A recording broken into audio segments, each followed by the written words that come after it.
Hi. Hi, everyone. Hi, everybody. Just try to flip the thing around. Nope. There we go. I really am gonna. There we go. Hi. Hello. Thanks for watching. Hi, welcome to TCM Talk. I'm Kirsten Cowan, licensed acupuncturist and herbalist. And I'm Denise Chiquito, licensed acupuncturist and herbalist. I'm trying to share with our followers. Give me 1 second, I'll be right back.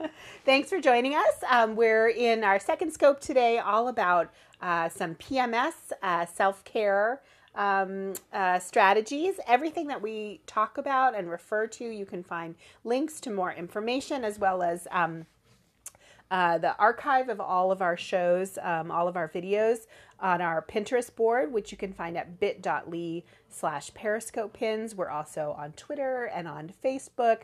If you have questions you'd like us to address in a future broadcast or any questions about whatever we talk about today or in any of our Periscopes, you can also reach us at traditionalchinesemedicinetalk@gmail.com.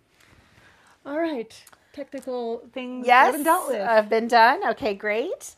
I just wanted to share what we wanted to share with you guys, a few things today that anyone can do at home, things that are easy to do at home that can bring some relief to common premenstrual symptoms like headaches, bloating, distension, moodiness, and irritability. We've all been there. Cramping, which can, run the gamut from mildly uncomfortable to really debilitating.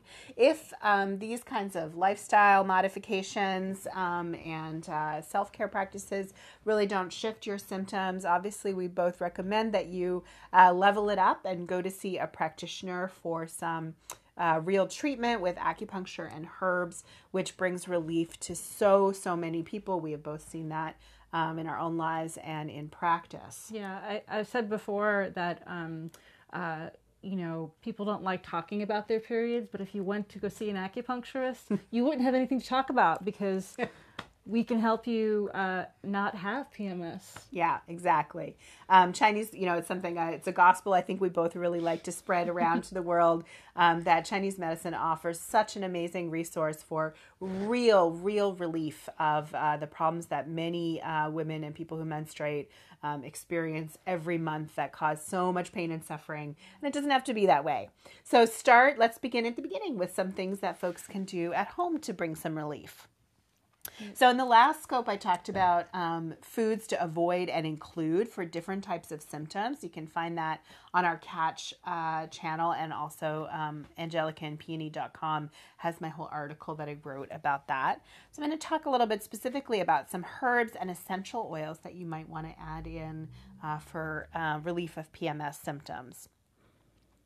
So some herbal teas that you might want to add during that time of the month would be include herbs like mint, fennel, ginger, cinnamon, orange peel, dandelion leaf, and rose. And the warming, spicy ones are going to be especially good if you tend to be cold, if you are having symptoms in your abdomen like bloating or digestive upset or cramping before your period.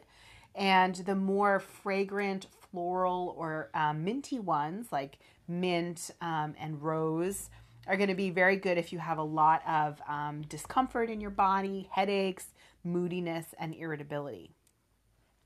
And the same thing kind of goes actually with essential oils. They sort of follow some of the same energetic pathways as the herbs. So some of my personal favorite essential oils to use for premenstrual type symptoms would include bergamot, ylang-ylang, geranium, mint, and lavender. Mint and lavender are really good for headaches and irritability, things like that. Mm-hmm. The bergamot and ylang-ylang actually as well. And geranium is great for any types of gynecological symptoms of any sort. Mm. There's some great information on the website of the National Association of Holistic Aromatherapists on how to use essential oils safely. You don't want to apply them directly to your skin ever. You want to put them in a carrier oil or mix them in some other kind of dilutant so that you can use them safely. Or get products like Swimming Dragon. Thank you for reminding me. So this Swimming Dragon is one of my products. This is formulated especially for premenstrual syndrome type symptoms and includes Chinese herbs infused into oil, some beneficial Western oils, and essential oils as well, chosen for their ability to relieve PMS type symptoms. Yeah. And it's wonderful. I use it with my patients all the time and give them the bottles to take home with them and use it.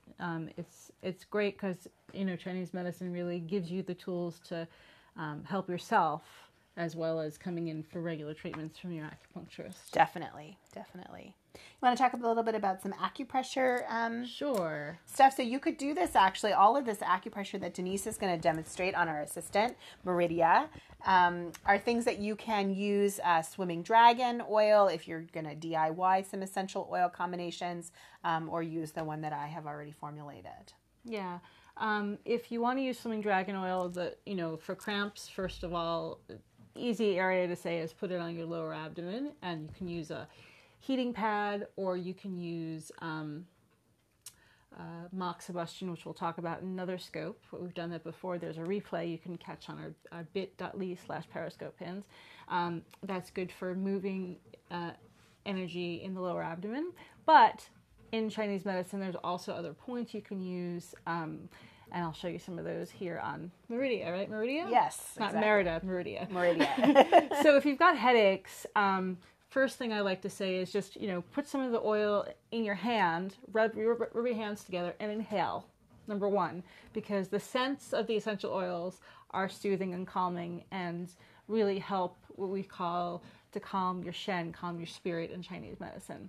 And then if you have a headache, you can put it on points like above your ear. If you have like a one-sided headache, you can put it at points right above your ear on whatever side. You can put it on the very top of your head. Take your fingers and meet where your fingers meet at the top of your head. That's a really good point for headaches. So those are good ones for headaches on your head, but you can also use the point between your thumb and, yes, we'll show on Kirsten, maybe it's easier. Right in there. Right there, large intestine 4. This is also a really good point for headaches. Also, it moves qi throughout the whole body. So using large intestine 4, and then you can also put some on between your toes, your big toe and your next toe there, liver 3, right in the webbing area. Kind of the same spot, Yes. but on your foot instead of on your hand. Those are really good points for moving qi throughout the whole body. On your lower leg, on the outside of your lower leg, right below the knee, you'll feel the bone, and you'll move your hand down just a little bit. You'll feel like a little swoop with your finger. That's gallbladder 34. That's also good for headaches as well, and irritability. The points will often feel tender, Yes. depending on what's going on with you. So if you're feeling very moody and headachy and irritable, and you kind of push your hand down below your knee on the outside of your leg here, you'll probably feel where it's tender, and you've hit the spot, regardless of exactly where it is on Meridia. Exactly. Yeah, you don't necessarily have to hit the exact acupuncture point, because if you do in that area on the side of your leg, you're on the gallbladder channel, the gallbladder meridian. Yeah. And likewise, the spleen channel runs on the inside of the leg. And you want to go about 4 fingers up from the inner ankle bone. That's spleen 6, not to scale on Meridia, of course. Spleen 6, I think that's spleen 6 right there. Spleen 6, 4 fingers up from the inner ankle bone. And that's a good point for PMS. It's also a good point for regulating your periods. If you go up your leg right below your knee, and you can put some oil or just some acupressure, or just sort of run your your fingers down that area with the oils and or without, or with your fingers. That area is also the spleen channel, and that is those are good points in there for, Kirsten was saying earlier, the first one above your knee, like below your knee, that whole area is really good for bloating, for water retention. And then a little further down are points that anywhere that feels tender will be good for helping with cramps and with the PMS. And anything else that am I missing? Any of the points there? That's you've covered them. I mean, in general, rubbing your feet and legs, it will be really beneficial. But particularly the areas that Denise has gone over. Thanks, Meridia. Yay! See Thanks, you later. Meridia. So finally, I'm going to bring out another assistant here. Yeah. He actually doesn't have a name. This is someone that that used to help me in my treatments when I was a student.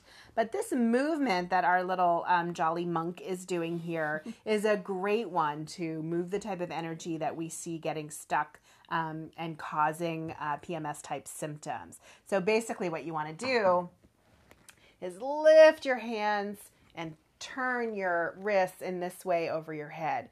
We have some videos and stuff on our Pinterest board that go more specifically into different types of Qigong movements that you can do to move energy at this time of the month and give you some relief. But I just like to remember my little jolly monk and imitate him. This is something you can do even at your desk at the office, or while waiting for your bus, or fit it into a moment. You'll feel some opening and relief in the sides of the body. And that lets you know that you're on the right track. That's great. Yeah. There's also that thing that it's a pretty simple idea. It's you basically just take your closed fists, and not really hard, but you can start from your outside of your leg and sort of go like this down your leg and then up the inside of your leg. And that's really good it covers all those meridians that we were talking about, the gallbladder meridian and the spleen meridian up there and the inside of the leg. And it's really good for, first of all, it's a good way to relieve irritability just by doing that kind of movement. On yourself. On yourself. Don't try this on other people unless you're a licensed acupuncturist or Chinese herbalist. But just doing that simple technique is also good for PMS as well. Yeah, absolutely. Thanks, Denise. All right, folks. If there's no questions, I think that we'll wrap it up for our PMS self-care scope, and we'll be back in just a couple of minutes with a special bonus self-care for down there. Periscope. We're going to talk about V steaming and cake moxa. Yes. All right. See you soon. Stay tuned. Bye.